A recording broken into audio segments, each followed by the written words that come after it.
አቤት ዝግጅት ለማተው ማለት ነው። ወይኑን ገና ካሁኑ እየተጎነጩት ነው። እኛ ደግሞ መቼ ነው የሚመሸው እያለን እየተጠባበቅን ያለ ነው። አቤት ፈገግታ!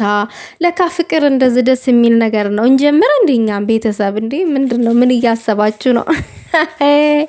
አቤት ማማር ትላላችሁ እንዴ?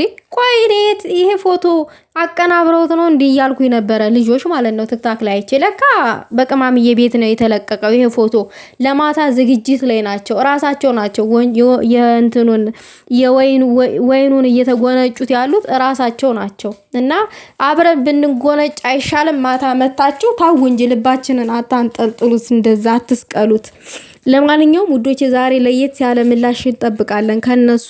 እናንተም ጥያቄያችሁን አንስታችኋል። በጠየቃችሁት መልስ ያው የጠየቃችሁት ጥያቄ በአግባቡ ይመለስላችኋል ማለት ነው።